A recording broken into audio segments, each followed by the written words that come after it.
আমি বলতে চাচ্ছি যে ফার্স্ট নেমের মধ্যে আমি ফার্স্ট নেম দিচ্ছি কি দিচ্ছি না, আমি ইকো করছি কিন্তু আউটপুট আসছে না। দেখা যাচ্ছে আমি ডাটা দিচ্ছি না বাট ইকো করছি, আউটপুট তো আসবে না। তো এই যে আউটপুট না আসার কারণটাই হচ্ছে আমরা ডিবাগ করে নিচ্ছি না ডাটাকে।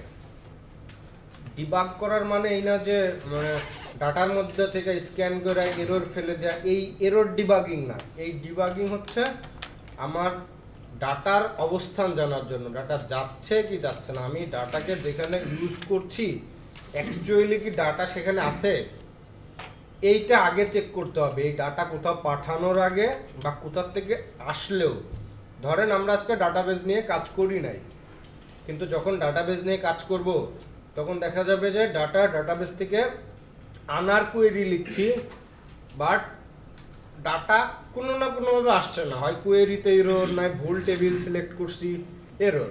এখন একজনের প্রোফাইল যদি আমি ডেটাবেস থেকে নিয়ে আসি, তো তার প্রোফাইলে ফার্স্ট নেম লাস্ট নেম এই ধরনের অনেক কিছুই থাকতে পারে।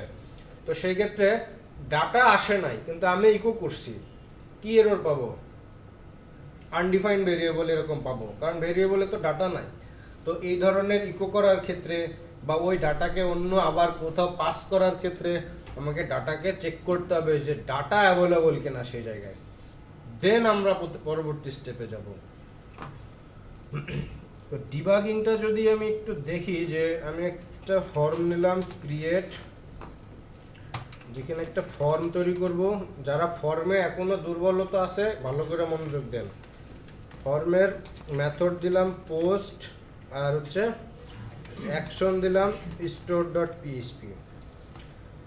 সেই সাথে আমি একটা ক্লাস তৈরি করি, ক্লাসের নামই দিলাম ডিবাগ। ওকে, একসাথে আমি দুইটা জিনিস শেখাচ্ছি, এক হইলো ডিবাগ করা, আর একটা হচ্ছে স্ট্যাটিক মেথড। স্ট্যাটিক মেথডটা ডিবাগের পরে করব। ডিবাগটাকে আমরা নর্মালি আগে একটা ফাংশন বানাই, পাবলিক ফাংশন দিলাম ডিবাগ। আচ্ছা, এই ডিবাগ আর এই ডিবাগ কিন্তু এক জিনিস না, ভুল হইতে পারে। আমি ক্লাসের নামটা ডিবাগ না দিয়ে অন্য কিছু দিই, এটার নাম দিলাম আমি ইউটিলিটি, আর ক্লাসটার নামও দিলাম ইউটিলিটি, মেথডের নাম দিলাম আমি ডিবাগ। মানে দুইটা এক দিলে আবার কনফ্লিক্ট করতে বুঝতে অসুবিধা হইতো, আমি দুইটা দিলাম। তো এই ডিবাগ ফাংশনটার কাজ হচ্ছে আপনার ডাটার আউটপুট দেওয়া। এখন আমরা কখনো ইকো করি, কখনো প্রিন্টার করি। তো অ্যারেকে তো ইকো করা যায় না, অ্যারে ডিস্টিং কনভার্সনের এরর আসে যদি অ্যারে ইকো করি। এই জন্য আমাদের অলওয়েজ প্রিন্টার করা উচিত। তো প্রিন্টার কথাটাও যেন আমার বারবার না লিখতে হয়, সেই জন্যই আমি একটা ফাংশন বানাই নিব, যেই ফাংশনের মধ্যে আমি একটা ডাটা ইনপুট দিলে সে আমাকে ফরম্যাটেড ওয়েতে একটা আউটপুট দেবে। যেমন যদি নর্মাল প্রিন্টারকে আমরা পোস্ট দিয়ে প্রিন্টার করি, কি আসে? একটা কি তারপরে আরে একটা কি তারপরে ভ্যালু, একটা কি তারপরে ভ্যালু, এভাবে লাইন ধরে আসে না? অনেক ফিল্ড থাকলে দেখবেন যে মানে একটু মানে বুঝতে কষ্ট হবে আর কি ফিল্ডগুলো। যদি একটু সিকোয়েন্সিয়ালি লিস্ট আকারে আসে তাহলে ভালো হবে।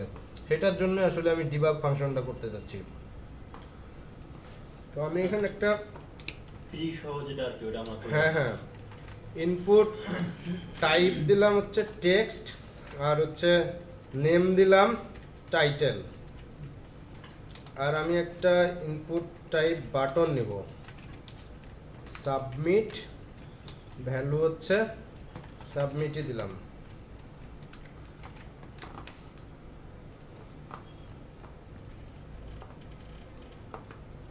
আমাদের প্রজেক্টটাকে আমরা একটু রান করাই দেখবো আর কি।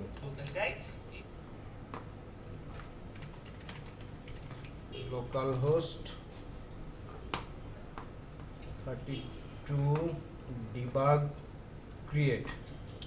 তো ক্রিয়েটের মধ্যে আমি একটা নাম দিচ্ছি সনি, সাবমিট করলাম। স্টোর পেজ নাই বলে এররটা আমাকে দিছে যে এই অবজেক্ট নট ফাউন্ড, স্টোর পেজটা নাই। এখন আমি এখানে একটা স্টোর পেজ বানাই নি, স্টোর ডট পিএইচপি। এই ক্ষেত্রে আমি একটা প্রিন্টার চালাইতে পারি ফর্ম থেকে কি ডাটা দিলাম এটা দেখার জন্য।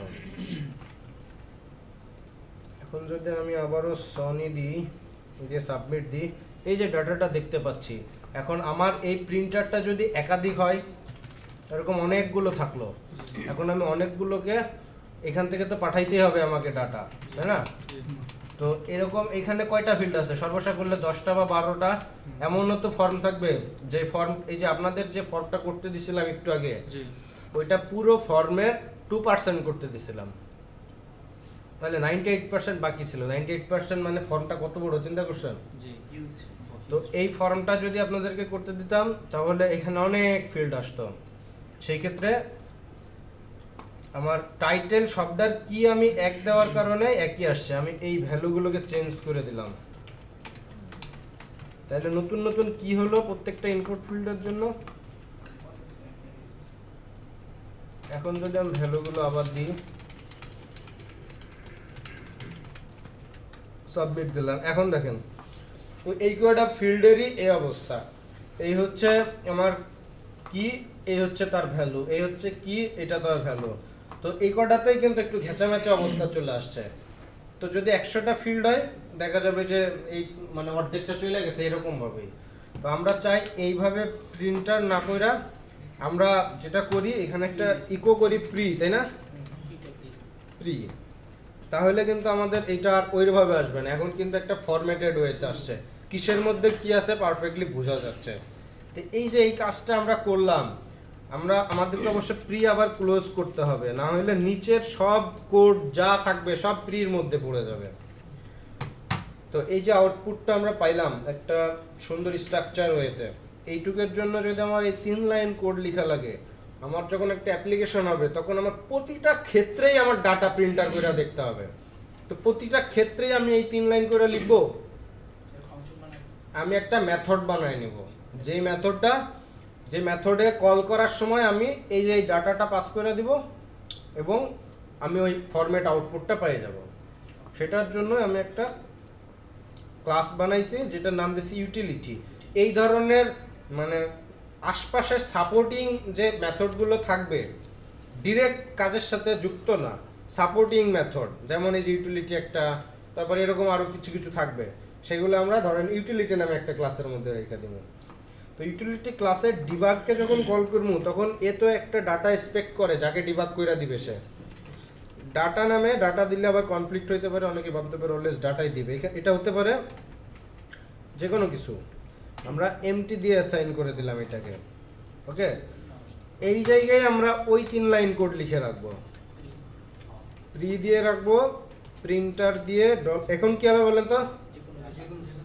রাইট, যে কোনো কিছু। এইখানে কিন্তু ওই $পোস্ট বা এগুলো দিলে কিন্তু আর হবে না, কারণ আমি যখন ওই দুইজনের জন্য বলতেছি এই কথাটা, আমি যখন এইখান থেকে কল দিব এটা পাঠায়া, তখন এইটার মধ্যে যে ডাটা থাকবে ঠিক ওই স্ট্রাকচার নিয়েই ডাটাটা এইটার মধ্যে কপি হয়ে যাবে। তার মানে এইটাকে যদি আমি ইকো করি, প্রিন্টার করি, তাহলে যে আউটপুট পাবো এই $পোস্টকে প্রিন্টার করলেও সেই আউটপুটই পাবো। তো আমি প্রিন্টার করার পরে এটাকে আবার ইকো করে আমার প্রি ট্যাগটা ক্লোজ করে দিব। এখন আমাকে যেটা করতে হবে যে এই ক্লাসটাকে এখানে ইনক্লুড করতে হবে ইউজ করার জন্য ইউটিলিটি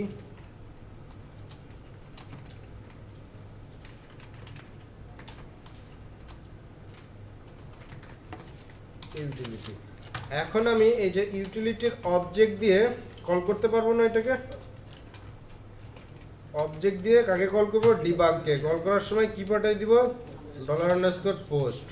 নিচের কোডটুকু আমার আর কোথাও দরকার নেই। এখন কোশ্চেন আসতে পারে আমার তো এখানে 3 লাইন লেখা লাগলোই, তাই না? এইটা আমি এই জন্য দেখাচ্ছি, অ্যাকচুয়ালি যখন লারাভেলে করবেন তখন এই 3 লাইনের 1 লাইনও লাগবে না, খালি কল করলেই হবে। ওই কল করার জন্য আগে তো এই কল করে অভ্যস্ত হইতে হবে, এই জন্য এখানে দেখাইতেছি। তো এখন আমি জাস্ট আবার ডাটা দিব, এটার মধ্যে দিলাম এ, এটার মধ্যে বি, এটাই সি, এটাই ডি, এটাই E, F, G, H, I, J, K, L, অনেকগুলো ডাটা দিলাম। এখন সাবমিট করি। এই যে আউটপুটটা পাচ্ছি, এই আউটপুটটা এখন কোত্থেকে আসছে? এই আউটপুটটা কিন্তু এখন এই যে পোস্ট নিয়ে গেছে, এই নিয়ে যাওয়া থেকে এখানে আসছে, এখান থেকে সে প্রিন্টার করে আউটপুট দিছে প্রি ট্যাগের মাধ্যমে, যার কারণে এই সেম আগের মতোই আউটপুট পাচ্ছি, বাট আউটপুটটা আসছে এখন এইখান থেকে। বুঝতে পারছি কি আমরা? এখন এইখানেও আমি আরো এক লাইন কোড কমাই দিতে পারি, সেটা হলো আমি কোনো অবজেক্টই বানাবো না, না বানায় কল করব। এইটার জন্যই এখন আমার গোল হচ্ছে স্ট্যাটিক মেথডের সাথে পরিচয় করায় দেওয়া। সেটা হচ্ছে আমি যদি যে কোনো মেথডকে স্ট্যাটিক আকারে ডিফাইন করি, ওই মেথডকে কল করার জন্য কোনো অবজেক্ট বানানোর প্রয়োজন নাই। বুঝতে পারছেন কি? তাহলে আমি এটাকে স্ট্যাটিক বলে দিলাম, জাস্ট এই কথাটা। আমার আগের মতোই আউটপুট আসতে থাকবে, যদি আমি অবজেক্ট দিয়ে কল করি কোনো এরর দিবে না। বাট আমি যদি অবজেক্ট নাও বানাই, এই লাইনটা যদি আমার নাও থাকে, তাও কি কিন্তু করবে না, এখন এরর দিবে এই পর্যায় থেকে। কারণ কি এইটা কি ওবি কে চিনতে পারতেছে না। যখন কোনো মেথডকে স্ট্যাটিক আকারে ডিফাইন করা হবে, তখন আমি তো বললামই তার অবজেক্ট বানানোর প্রয়োজন হয় না। এখন আমি এই লাইনটা মুইছা দিছি, মানে এইটা কি? এটা কিছুই না। এখন একে কল করতে হবে একটা নতুন উপায়ে, সেটা হলো ওই ক্লাসের নাম দিতে হবে। ক্লাসের নাম কি? ইউটিলিটি। এই চিহ্নটা যাকে বলা হয় স্কোপ রেজুলেশন, দুইটা ক্লোন আর কি, স্কোপ রেজুলেশন অপারেটর। এইটা দেওয়ার ফলে আমাকে সাজেস্ট করতেছে ডিবাগকে কল করার জন্য। এখন যদি আমি $_ দিই, তাহলে দেখতে পাবো ঠিক আগের মতোই আউটপুট পাচ্ছি।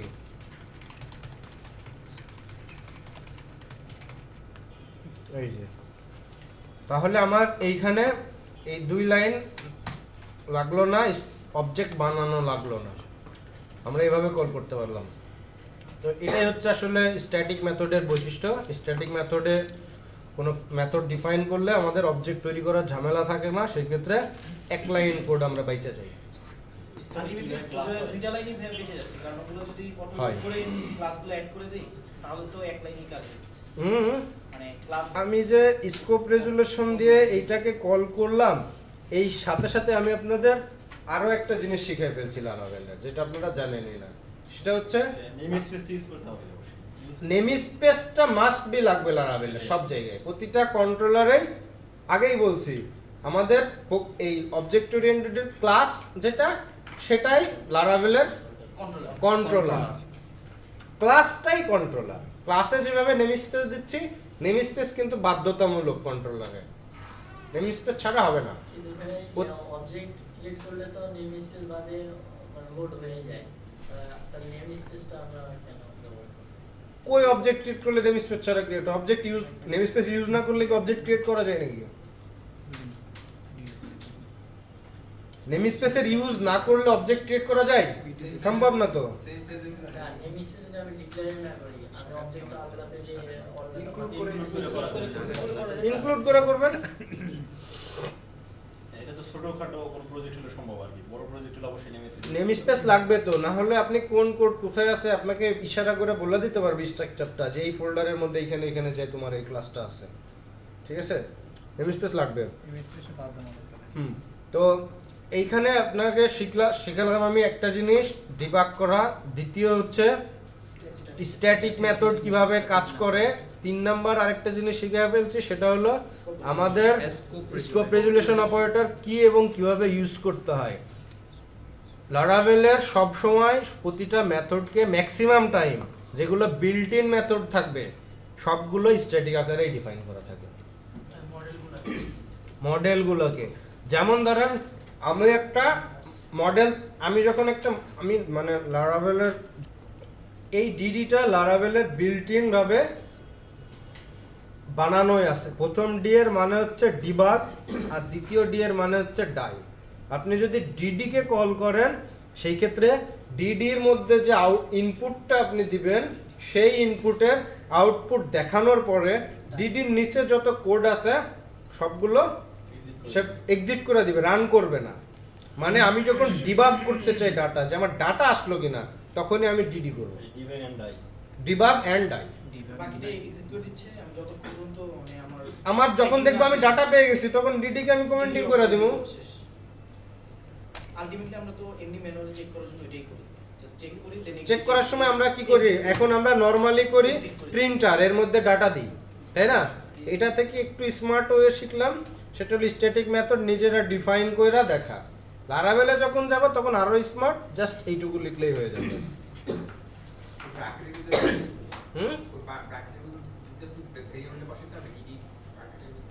বুঝি না আপনার কোশ্চেনটা। হ্যাঁ ভ্যালু দিবেন, হ্যাঁ অবশ্যই। যেমন এই যে এই ডিডির মধ্যে ভ্যালু দিছি, পোস্টে যা আছে সব পাঠাই দিছি, ঠিক তেমনই এই ডিডিতেও ডাটা পাঠাইতে হবে, নাহলে আপনি ডিবাগ করবেন কাকে? ডাটা দিলেই সে ডিবাগ করে তার আউটপুট দিবে। যদি কারো কোনো কোশ্চেন থাকে scope resolution operator static method নিয়ে বলতে পারেন। সেলফ কিওয়ার্ডটা হচ্ছে যখন আমরা আমাদের একটা ক্লাসের মধ্যে একটা মেথড ডিফাইন করি, ওই ক্লাসের মধ্যে আমরা ইয়ে করি না আপনার ওই যে দিস ব্যবহার করে একটা মেথড ইউজ করি, এটার হচ্ছে অল্টারনেটিভ ওয়ে বলতে পারি আমরা। সেলফ বলতে ওই ক্লাসেরই কোনো কিছু ইউজ করা। সেক্ষেত্রে এটা হচ্ছে মানে দিসের অল্টারনেটিভ হিসেবে কাজ করে। সেলফের পরে তো আমরা আবার স্কোপ রেজুলেশনটা ইউজ করে দেন মেথড নেম বা প্রপার্টি নেম দিতে পারি, রাইট? তাহলে আমরা এটা ডান নাকি স্ট্যাটিক মেথড সম্পর্কে? স্ট্যাটিক ক্লাসটা একটু দেখান। আজকে না, হচ্ছে অ্যাবস্ট্রাক্ট ক্লাস।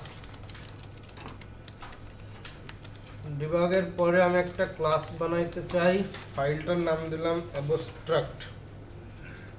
আচ্ছা ক্লাসেরই নাম দিয়ে একটা ক্লাসের নাম কি দেওয়া যায়? অ্যাপল। একটা ক্লাস বানাইলাম যেটার নাম দিলাম অ্যাপল। মনোযোগ দিয়ে নেই এটার ক্ষেত্রে। অ্যাপলের মধ্যে আমি রেগুলার মেথড বানানোর জন্য একটা মেথড বানালাম, ম্যাক বানায়া এটার মধ্যে দিলাম আইম্যাক। এই পেজে একটা অবজেক্ট তৈরি করি, নিউ অ্যাপল।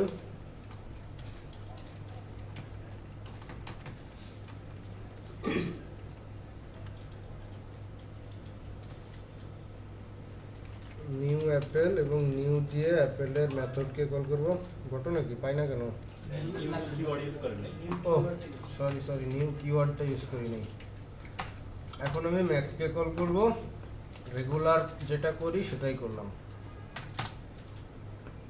আমরা কি ডিবাগের মধ্যে কাজ করছি? হ্যাঁ ডিবাগের মধ্যেই অ্যাপেল। তো আইম্যাক আমি আউটপুটে পাইছি। তো আইম্যাককে যদি আমি অ্যাবস্ট্রাক্ট আকারে ডিফাইন করি তাহলে দেখেন একটা এরর ধরে বসছে না? কি বলে? Abstract function Apple iMac can not contain body. That means আমি যে মানে অ্যাবস্ট্রাক্ট ক্লাস কেন করতেছি, এইটার প্রথম বৈশিষ্ট্য হচ্ছে অ্যাবস্ট্রাক্ট ক্লাসের কোনো বডি থাকতে পারবে না। মেথডের কোনো বডি থাকতে পারবে না। বডি কোনটা? এই যে এই ব্র্যাকেট থেকে শুরু করে এই ব্র্যাকেট পর্যন্ত, দ্যাট মিনস এইটুকু হলো বডি। তাহলে অ্যাবস্ট্রাক্ট ক্লাসের কোনো প্রকার বডি থাকবে না মেথডের। তো তাহলে শেষ কোথায়? এইখানেই শেষ, ঠিক না? অ্যাবস্ট্রাক্ট ক্লাসের কিন্তু কোনো সেকেন্ড ব্র্যাকেট শুরু হবে না মেথডগুলোর মধ্যে। তাহলে এই মেথডটা আমার বানায় লাভ হইলো কি? এখানে আমি কি কাজ করব? হ্যাঁ দরকারই নেই, কিন্তু দরকার থাকবে। এখন যদি রিফ্রেশ করি কি বলে? Class apple contain one abstract method and must therefore be declared abstract or implement to remaining methods. এখন আমরা যখন একটা মেথডকে অ্যাবস্ট্রাক্ট আকারে ডিফাইন করে ফেলছি, এই মেথডকে আমাদের কোনো না কোনো জায়গায় ইমপ্লিমেন্ট করতে হবে। আমরা এইখানে শুধুমাত্র মেথডের নামটুকু বইলা দিছি, বডি কিন্তু নাই। আমাকে বডি আরেক জায়গা থেকে আইনা জোড়া লাগাইতে হবে। এটা কি সি সি প্লাস প্লাস যেটা প্রোটোটাইপ করছি ওই টাইপের আর কি। ওইটা আমরা ভুইলা যাব সি সি প্লাস। এখানে আমি সি পারি না, সি প্লাস প্লাস পারি না, আমি শুধু পিএইচপি পারি। তো তাহলে আমি এখানে মাথাটা রাইখা দিলাম, আর এর যে বডি এখানে দিলাম না, এটা আরেক জায়গা থেকে আইনা আমাকে জোড়া দিতে হবে। আমরা দেখব এটা কিভাবে ইউজ করে। তো আমরা ক্লাসটাকেও অ্যাবস্ট্রাক্ট আকারে ডিফাইন করি, অ্যাবস্ট্রাক্ট ক্লাস অ্যাপল। এইটা দেওয়ার ফলে আমার এখন আরেকটা এরর আসবে, can not instantiate abstract class Apple. এই যে 9 নাম্বার লাইনে ভুল ধরতেছে, ভুলটা কোথায়? এইখানে অবজেক্ট ক্রিয়েট করা যায় না, অ্যাবস্ট্রাক্ট ক্লাসের কোনো অবজেক্ট বানানো যাবে না।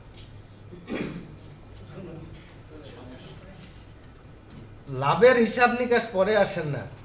তাহলে দুইটা বৈশিষ্ট্য কি, যে অ্যাবস্ট্রাক্ট ক্লাসের কোনো মেথডের বডি থাকতে পারবে না, অ্যাবস্ট্রাক্ট কোনো ক্লাসের কোনো অবজেক্ট বানাইতে পারবো না। অ্যাবস্ট্রাক্ট যদি মেথড বানাই তখন কি অবশ্যই ক্লাস কি অ্যাবস্ট্রাক্ট হইতে হবে? অ্যাবস্ট্রাক্ট মেথড মানে ওই ক্লাসটা অ্যাবস্ট্রাক্ট ক্লাস।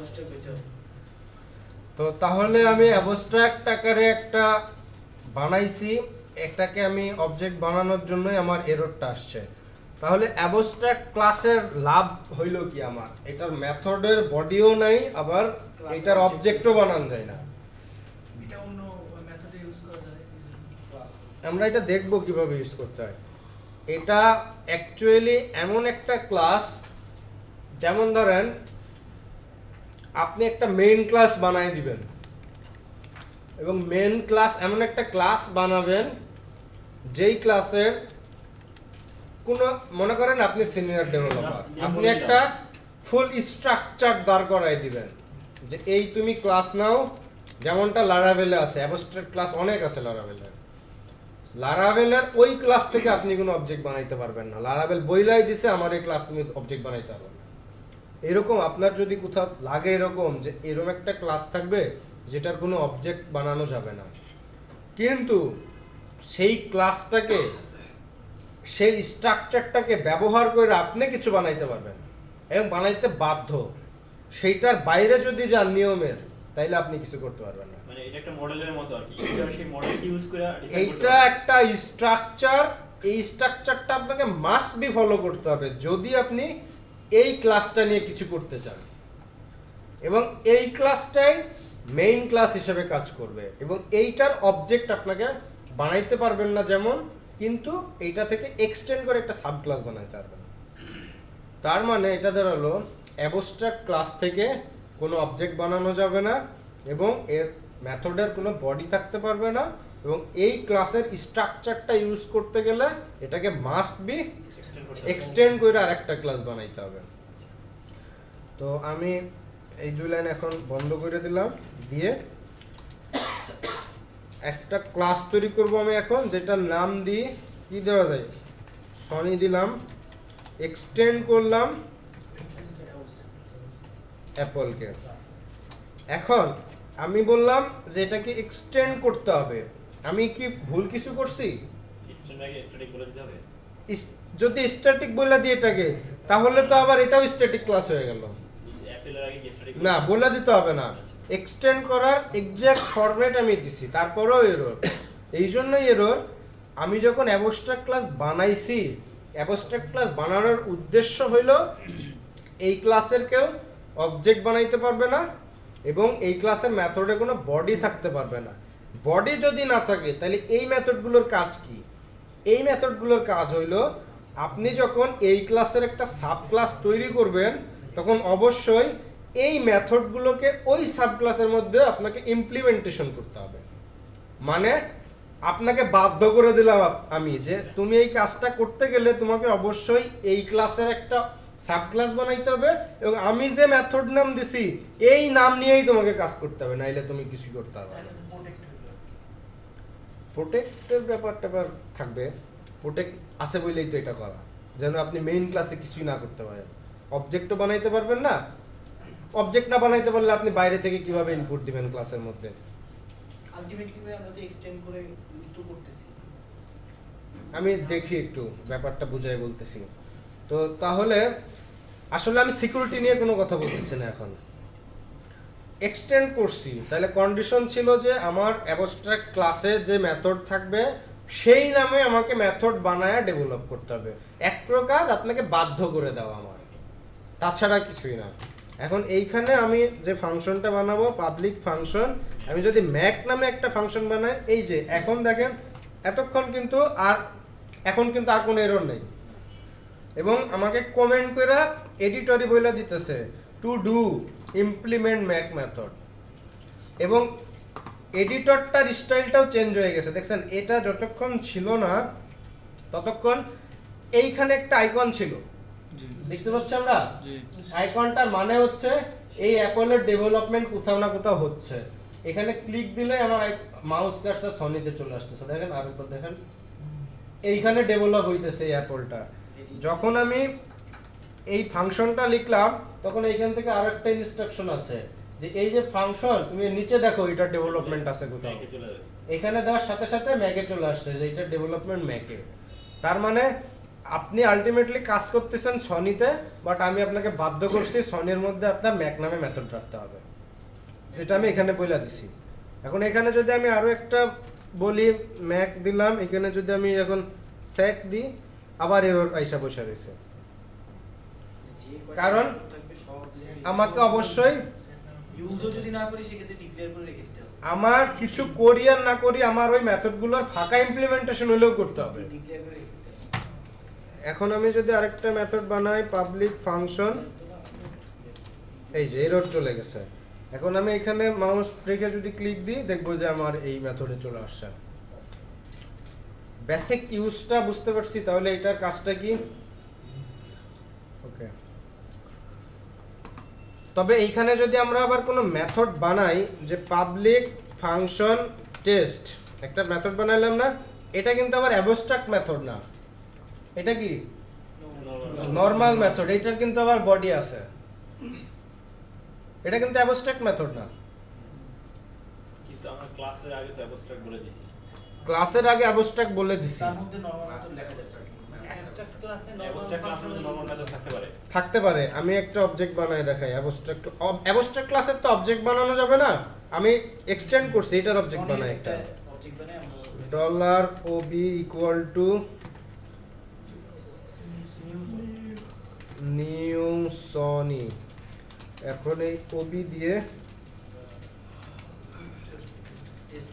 টেস্ট এটাকে কল করতে পারতেছি। তার মানে অ্যাবস্ট্রাক্ট ক্লাসের মধ্যে আমি দুই ধরনের মেথড রাখতে পারতেছি, একটা হচ্ছে কি অ্যাবস্ট্রাক্ট মেথড যেটা আমাকে মাস্ট বি ইমপ্লিমেন্ট করতে হবে ফাঁকা করে রাখলেও, আর এই যে নর্মাল মেথডটাকে ইমপ্লিমেন্ট না করলেও চলবে, কারণ নর্মাল মেথডের বডি আমরা এখানে দিতে পারি। এটা কি ওভাররাইডিং এর মতো কাজ করছে? ওভার রাইটিং এর মতো না, ঠিক মানে এটা মানে দুই পাশ চেক করা হইতেছে যে আসলে আমি যেটাকে ইমপ্লিমেন্ট করলাম এটা ওইখানে আছে কিনা। আবার আমি চাইলে এই মেথডের মধ্যে এক্সট্রা মেথডও রাখতে পারবো যেটা ওইখানে নাই, আচ্ছা আচ্ছা, সেটা তো অবশ্যই। যেমন পাবলিক ফাংশন বেস্ট, এই মেথডটা কি ওইখানে ছিল না, আমি কিন্তু এখানে এটা এক্সট্রা নিতে পারলাম, বাট ওইখানে যদি থেকে থাকে সেটা আমাকে এখানে মাস্ট রাখা লাগবে। কনসেপ্টটা ক্লিয়ার দিতে পারছি? যদি কারো কোনো কোশ্চেন না থাকে তাহলে আমি এখান থেকে ইন্টারফেসে চলে যাব। লাস্ট ইয়ারটা ওই যে এটা হচ্ছে আমার অ্যাবস্ট্রাক্ট ক্লাসের উদ্দেশ্য কি, যে আমি এর মধ্যে যে মেথডগুলো বলে দেবো সেই মেথডগুলোকে আমার সাব ক্লাসে মাস্ট বি ইমপ্লিমেন্ট করতে হবে, যেটা আমি করছি। এখানে স্ট্যাটিক আকারে কি কি ছিল, অ্যাবস্ট্রাক্ট আকারে ম্যাক আর স্যাক, তো আমি এই যে ম্যাককে ইমপ্লিমেন্ট করছি, স্যাককে ইমপ্লিমেন্ট করছি। ইমপ্লিমেন্ট মিন্স এই সেম নামে আমার আরেকটা মেথড থাকতে হবে। এই অ্যাবস্ট্রাক্ট ক্লাসের মধ্যে যতগুলো অ্যাবস্ট্রাক্ট মেথড আছে সেই মেথডগুলো আমার সাব ক্লাসে মাস্ট থাকতে হবে, কিন্তু সাব ক্লাসে আমি অতিরিক্ত মেথডও অ্যাড করতে পারবো আমার নিজের মতো করে। ওই নরমাল মেথডটাই কি আবার ডিক্লেয়ার করতে হবে কিছু? নরমাল মেথডকে কোনো ডিক্লেয়ার করার প্রয়োজন নাই, কারণ নরমাল মেথডের বডি এখানে আমরা দিতে পারি। এটা ছিল টেস্টাকার এই অ্যাবস্ট্রাক্ট ক্লাস অ্যাপলের পার্সোনাল একটা মেথড যেটা নরমালি ইউজ হয়েছে, আর এখানে আছে বেস্ট আবার কার সনির আবার পার্সোনাল মেথড। এখানে কি মানে প্রপার্টিও কি অ্যাবস্ট্রাক্ট হতে পারে? না, শুধু মেথডই হয়? হ্যাঁ আচ্ছা এই আমরা কোন প্যারামিটার ইউজ করতে পারবো এক্সট্রা ক্লাসে? হ্যাঁ পারবো। আমরা তো ইমপ্লিমেন্ট করছি এখানে, সো এখানে পারবো, এখানে উপায় নেই। ওখানে কোনো প্যারামিটার ইউজ করা যাবে না। এইখানে ধরেন দিলাম কি $10 $ABC, এইখানে আমাকে ABC তো বইলা দিতে হবে, এই যে সেম নামেই হইতে হবে নাকি সেম নামে না হলেও প্রবলেম নাই, কিন্তু আমার একটা প্যারামিটার থাকতে হবে। মানে ওই স্ট্রাকচারটা ফলো করতে হবে সেম। এক্স্যাক্টলি, আমি যে স্ট্রাকচার দিচ্ছি আপনাকে, আপনি এইটা ফলো করতে আচ্ছা পারছেন। ভাই, এটা কি পার্সপেক্টিভ এরকম হতে পারে? ধরেন আমার একই রকমের কাজ, তিনটা প্রজেক্ট একসাথে আসছে, তো আমি টিম লিডার, তিনটা কাজকে একসাথে হ্যান্ডেল করার জন্য আমি জাস্ট একটা স্ট্রাকচার বলে দিলাম। এক্স্যাক্টলি, আপনার পলিমরফিজম বলি না আমরা, বহুরূপতা, পাঁচজনকে কাজ এইটাই দিচ্ছি, হচ্ছে আমি structure বহুরূপতা। ধরেন এই যে ম্যাককে কখনো আমরা এক্সটেন্ড করতেছি এখান থেকে ম্যাক নামে, সেই মেথডটার মধ্যে আমি একরকম কাজ করলাম, আমি এখানে আরেকবার এক্সটেন্ড করতে পারবো না ওই ম্যাকরে করে, আরেকটা মডেল বানাইলাম, মানে মডেল না সরি, আর একটা ক্লাস বানাইলাম, ওই ক্লাসের মধ্যে আমি ওই ম্যাককে আবার ইমপ্লিমেন্ট করতে পারবো না। একই মেথডের মধ্যে আমরা বিভিন্ন ফিচার্স দিতে পারি, বিভিন্ন জায়গায় বিভিন্ন রকম কাজ করবে সেটা। এই জন্যই আমরা বলি বহুরূপতা, ও বৈশিষ্ট্য ওকে। আচ্ছা, ভাইয়া মেথড ওভারলোডিং আর ওভারলোডিং এ যাব না আমরা। এই পর্যন্ত বুঝছেন? অবস্ট্রাকটা যদি ওই যে অনেক ক্লাস হয় তাহলে কিভাবে ওরা আউটপুটটা দিচ্ছে? অনেক ক্লাস মিন্স অনেকজন ওই যে ম্যাক একবার হলো ওই অ্যাপেলের মধ্যে, আরেকবার আরেকটা ক্লাসে হুম এখানে সনি যে ক্লাসটা আছে না, হুম আপনি আরেকটা ক্লাস নিলেন, একটা ক্লাস বানালাম ক্লাস এলজি, এই তো এক্সটেন্ড করব অ্যাপেল কে, ওকে আর ফাংশন হবে ম্যাক। হ্যাঁ ম্যাক তো হতেই হবে যদি ওকে এক্সটেন্ড করি, তাহলে ফাংশন নাম কি কি হবে এখানে? এখন আমার ফাংশন নাম হবে পাবলিক ফাংশন ম্যাক, দেখেন অটোমেটিক ডলারে নিয়ে নিছে। আরেকটা হচ্ছে পাবলিক ফাংশন, এই তো এখন আপনি কি বলতে চাচ্ছেন? আমি বলতে চাচ্ছি যে এই যে এলজি যে আউটপুটটা, হুম। এটা প্রিন্ট করা হবে। এখানে তো কোনো আউটপুট নেই, এটা কমেন্ট। হ্যাঁ, এখানে একটা ইকো। ওকে, আমি একটা ইকো করলাম, this output from LG class, okay হ্যাঁ। এখন এই আউটপুট আপনি দেখতে চান, তাহলে এই এলজির অবজেক্ট দিয়ে কল করতে হবে ম্যাকরে। এটার মধ্যে আমি লিখলাম this output from LG class, আবার এই ম্যাকের মধ্যে লিখবো this output from Sony class.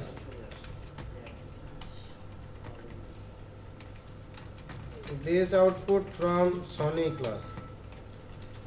এখন কি হবে, আমি অবজেক্ট বানাবো কার? সনির ম্যাককে কল করবো, সনির ম্যাককে কল করবো। এখানে আবার প্যারামিটার দিতে বলছে সনির ম্যাকে। আচ্ছা, আমরা একটা প্যারামিটার দিয়ে এখানে ইকোর মধ্যে আমরা এই $a কে কনক্যাটিনেট করে দিই যখন বসাই কি ভাইয়া এটা যে প্যারামিটার আমি এটাকে দেখাই প্রপার্টি চেঞ্জ করতে পারবো, যেখানে আমি ইনিশিয়ালাইজ করে দিতে পারবো। আচ্ছা ধরেন এখানে দিলাম আইফোন, হ্যাঁ, আউটপুটে আমার কি আসা উচিত বলেন তো? ও আমি এইখানে কল করছি, অ্যাকচুয়ালি এটা তো হবে ইয়েতে, এইখানে আমি কল করছি ম্যাকের না সনির না, হ্যাঁ এইখানে হবে তাই না?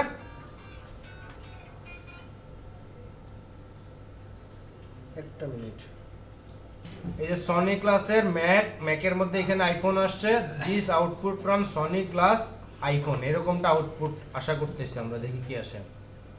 দেখছেন, this output from Sony class, এই যে আইফোন। আবার যদি আমি অবজেক্টটা বানাই কার? এলজি, তাহলে সেম ভাবে ওই মেথডকেই কল করা আছে। এখন আমি রিফ্রেশ দিই, this output from LG class iPhone, তার মানে একই মেথড অবজেক্ট দুইটা, মানে একই মেথড দুইটা ক্লাসের মধ্যে যখন যেটার থেকে কল করছি তার মতো করে সেটা আউটপুট দিচ্ছে।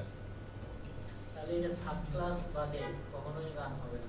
সাব ক্লাস ছাড়া তো সম্ভব না, কারণ এইটার অবজেক্ট আপনি বানাইতে পারবেন না। হ্যাঁ, এখানে মেথডের মধ্যে যদি আমি পরে যে জায়গায় ইমপ্লিমেন্ট করছি মেথডকে, ওখানে যদি আমি ওইটা যে প্যারামিটারের ভ্যালু ইনিশিয়ালাইজ করা যাবে এখানে। হ্যাঁ যাবে। হ্যাঁ, রিয়েল টাইম মানে ইমপ্লিমেন্টেশনের দুই অবজেক্ট একসাথে এলজি এবং সনি হয়, তখন কি হবে? একটা থেকে কি করবে? দুইটা দিবে, দুইটা দিবে। এইখানে অবজেক্টটা কার সেটা আমাকে দেখতে হবে। এখানে আমি যদি দুইটাই ক্রিয়েট করি, যে নিউ এলজি নিউ সনি, কোনো সমস্যা নাই। আমি এখানে আরেকটা অবজেক্ট বানাইলাম, এই যে অবজেক্ট 2 বানাইলাম, ওকে, ইকুয়াল টু নিউ কি সনি, সনি। এখন আমি অবজেক্ট 2 দিয়ে ওইটাকে কল করব, অবজেক্ট 2 দিয়ে সনির ম্যাকরে কল করব। কইরা আমি এখানে সনির ক্ষেত্রে আইফোন না পাঠাইলাম মনে করেন এক্সপেরিয়া, এক্সপেরিয়া। এখন আউটপুটে দুইটা আসবে, দুইটা আউটপুট আসবে এখন। এই যে this output from LG class iPhone আর this output from Sony class Xperia. জীবন আমি একটা ক্লাস প্রিডিফাইন করে দিব, আপনাকে সেটার উপরে ডেভেলপ করে যাইতে হবে, এটার জন্যই এটা।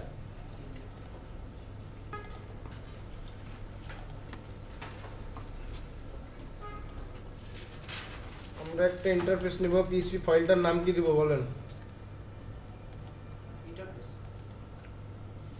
অন্য কিছু বলেন, পরে গোলমাল পেয়ে যেতে পারে। গোলমালই দেন। আচ্ছা গোলমাল, গোলমাল।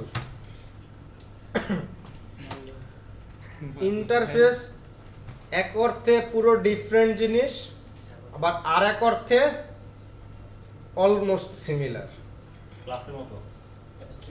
অ্যাবস্ট্রাক্ট কিন্তু একটা class, abstract class Apple, interface কিন্তু ক্লাস না। ইন্টারফেস বলতে আমরা কি বোঝাই? সামনে যেটা আসে, সামনে যেটা দেখি ইন্টারফেস, এইটা ওইরকমই কিছুটা, অনেকটাই অ্যাবস্ট্রাক্ট ক্লাসের মতো, আবার অনেকটাই ওর থেকে অনেক বেশি ফ্যাসিলিটি দিবে। আমরা একটা ইন্টারফেস ডিফাইন করি। ইন্টারফেস নাম কি দেওয়া যায়? হুম,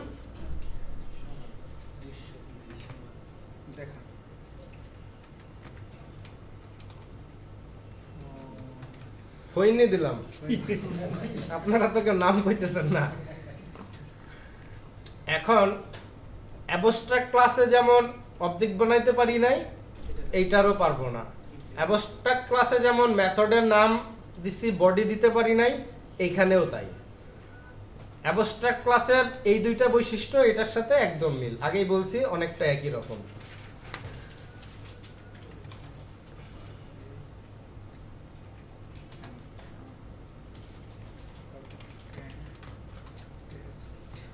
এখন পাবলিক ফাংশন টেস্ট দিছি, বডি দিতে দেয় না। বডি না দিতে দিলে আমি এখানে শেষ করে দেব। একটা ফাংশন দিয়েই বুঝাই, কারণ আমাদের আরো অনেক কিছু করতে হবে। একটাই লিখি, এ লিখলাম মনে করেন, আচ্ছা এ না, টেস্টই লিখি, টেস্ট। এখন যদি আমার অবজেক্ট না বানাইতে দেয়, তাহলে আমাকে এটাকে কি করতে হবে? এখানেই পার্থক্য, আগেরটা ছিল হলো এক্সটেন্ড, কারণ কি ওটা ক্লাস ছিল, কিন্তু অ্যাবস্ট্রাক্ট ক্লাস, এটা কিন্তু ক্লাস না। এই জন্য এটাকে ইমপ্লিমেন্ট বলতে হবে। এটাকে নিয়ে কাজ করার উপায়টা হলো ইমপ্লিমেন্ট করা। দেখাই তাহলে বুঝবেন। একটা ক্লাস বানাই নতুন, যার নাম দিলাম হচ্ছে মাই ক্লাস। এইটাকে বলবো আমরা ইমপ্লিমেন্ট, নট এক্সটেন্ড। ইমপ্লিমেন্টস কাকে? হইনিকে। এখন এটার মধ্যেও ঠিক আগের মতো টেস্ট লাগবে, টেস্ট ছাড়া হবে না। পাবলিক ফাংশন টেস্ট, এই যে এটার ইমপ্লিমেন্টেশন দিয়ে দিলাম। তাহলে এই পর্যন্ত সেম না? এই পর্যন্ত সেম। ডিফারেন্টটা কোথায়? অ্যাবস্ট্রাক্ট একটা ক্লাস, ইন্টারফেস ক্লাস না। অ্যাবস্ট্রাক্টকে ডেভেলপ করার উপায় হচ্ছে এক্সটেন্ড কইরা, আর ইন্টারফেসকে ডেভেলপ করার উপায় হচ্ছে ইমপ্লিমেন্ট করা। এই ছোট দুইটা পার্থক্য, কিন্তু এইখানে একটা বিশেষ পার্থক্য আছে। আমি আরো একটা ইন্টারফেস ডিফাইন করতেছি, ইন্টারফেস এ। এটার মধ্যে একটা মেথড নেম দিলাম পাবলিক ফাংশন এবি, ওকে। আরো একটা ইন্টারফেস ডিফাইন করতেছি, ইন্টারফেস বি। এটার মধ্যে একটা মেথড দিলাম পাবলিক ফাংশন সিডি। আমাদের কয়টা ইন্টারফেস আছে টোটাল? তিনটা ইন্টারফেস না? এখন এই তিনটা ইন্টারফেস তো যদিও ক্লাস না, কিন্তু ক্লাসের মতোই তো আমরা মেথড ডিফাইন করতেছি। অ্যাবস্ট্রাক্টে কি দেখছি যে আমরা একটা অ্যাবস্ট্রাক্ট ক্লাস ডিফাইন কইরা দিই, সেই অ্যাবস্ট্রাক্ট ক্লাসকে ইমপ্লিমেন্ট কইরা অ্যাবস্ট্রাক্ট ক্লাসের মেথডগুলোকে ডেভেলপ করলেই আমরা আউটপুট পেয়ে যাই। এইখানেও তাই পামু, শুধু ইমপ্লিমেন্ট কথাটা আসছে নতুন, বাট এইটার বিশেষ সুবিধা হলো যতগুলো ইন্টারফেস থাকবে আমরা চাইলে এক বা একাধিক ইন্টারফেসকে একটা ক্লাসের মধ্যেই ইমপ্লিমেন্ট করতে পারবো। এইটাই হচ্ছে মেন ডিফারেন্ট, মানে অনেকগুলো ক্লাসকে এক জায়গায় ইমপ্লিমেন্ট করা। তো আমি যদি এইটার জন্য ইন্টারফেসগুলোর জন্য একটা ক্লাস বানাইছি, ধরেন মাই ক্লাস, ইমপ্লিমেন্ট করছি কারে, ফইন্নিকে, তাইলে এই ক্লাসটার মধ্যে আমাকে অবশ্যই ডেভেলপ করতে হবে কি, টেস্টকে। এখন এইখানে আমি কমা দিয়ে বললাম একেও ইমপ্লিমেন্ট করতে হবে, এখনই ভুল ধরে ফেলছে। কারণ কি, এর মধ্যে মেথডকে আবার ডেভেলপ করতে হবে, এর মধ্যে মেথড কিন্তু এখানে আবার চলে আসছে।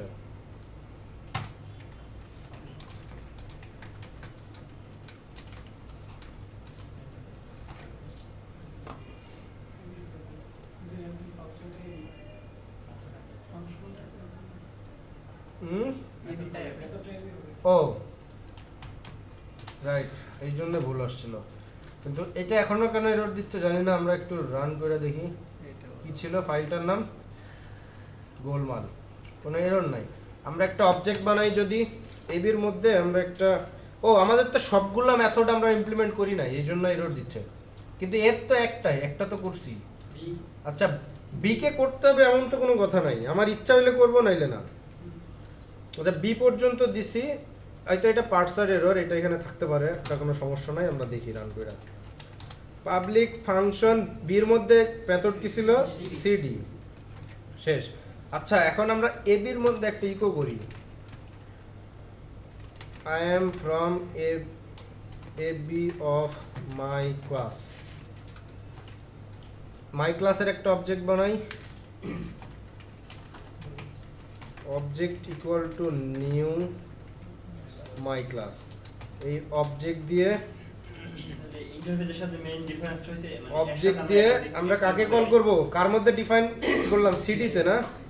আউটপুটটা দেখি,